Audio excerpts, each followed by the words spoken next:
নমস্কার বন্ধুরা, আজ আমি সর্ষে পোস্ত দিয়ে কাটাপোনা মাছের একটা রেসিপি আপনাদেরকে দেখাচ্ছি। আপনারা দেখতে থাকুন। সর্ষে পোস্ত দিয়ে এই কাটাপোনা মাছের রেসিপিটি বানানোর জন্য আমার যে যে উপকরণগুলো লাগবে আপনারা দেখতে থাকুন। আমি মাছ নিয়ে নিয়েছি, কাটাপোনা মাছ 4 পিস নিয়েছি।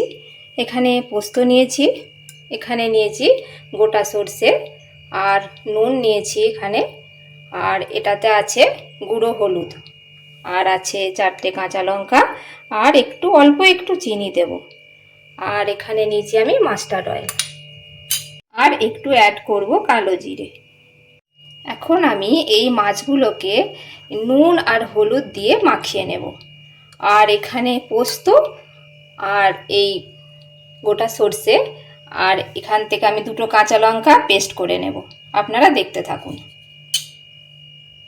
মাছগুলোকে দেখুন নুন হলুদ দিয়ে ভালো করে মাখিয়ে নিয়েছি। আমি এই জারের মধ্যে এবার পেস্টটা বানাবো।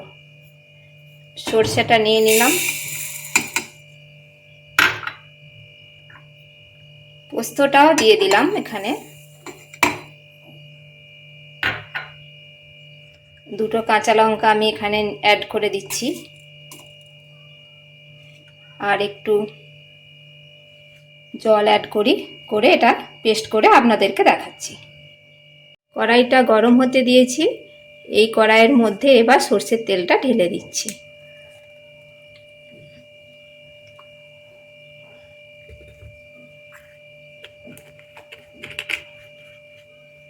এবার আমি এই সর্ষের তেলের মধ্যে একটু কালো জিরে দিয়ে দিচ্ছি।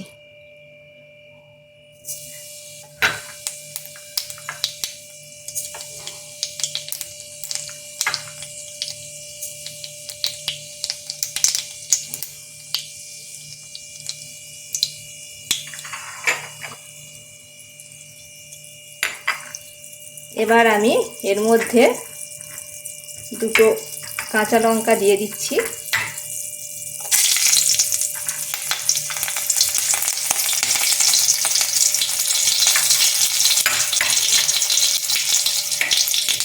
কাঁচা লঙ্কা আমি অ্যাড করে দিলাম।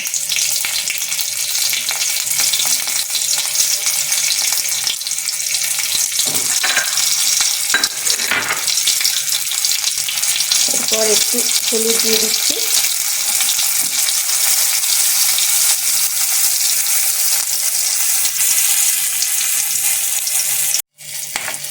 এবার আমি সর্ষে বাটাটা এর মধ্যে ঢেলে দিচ্ছি।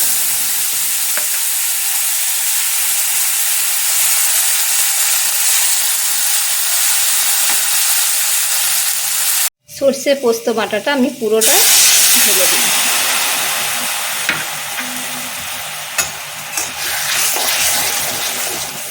আমি একটু হলুদ দিয়ে দিচ্ছি। বেশিক্ষণ এটা আমি এখানে ফোটাবো না। এবার আমি মাছগুলো এর মধ্যে দিয়ে দিচ্ছি।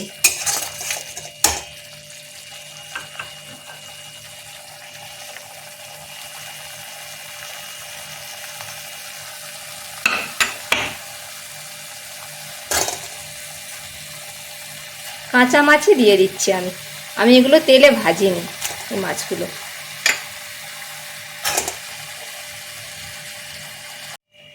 কাঁচা মাছগুলো ঢেলে দিয়ে আমি এই কড়াইয়ের মধ্যে এবার একটু জল অ্যাড করছি। জল অ্যাড করলাম, তারপর একটু নুন দেব। আপনাদের স্বাদ মতো নুন দেবেন আপনারা। আর আমি অল্প একটু চিনি দিচ্ছি।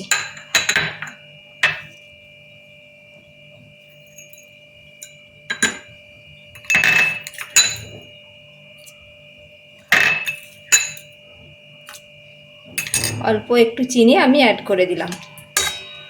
আমি 15 মিনিটের মতো এটাকে ফোটালাম। এবার আমি গ্যাসটা অফ করে দিচ্ছি। গ্যাসটা অফ করে দিয়ে এর মধ্যে একটু সর্ষের তেল আমি ছড়িয়ে দিচ্ছি। এটা খুব ভালো হয় খেতে। ছড়িয়ে দিলাম সর্ষের তেল। এইভাবে আপনারা গরম ভাতের সাথে কাটাপোনা মাছের সর্ষে পোস্ত দিয়ে ঝালটা বানিয়ে খাবেন, খুবই ভালো লাগবে। একবার বানিয়ে দেখুন, খুব টেস্টি হয় এটা।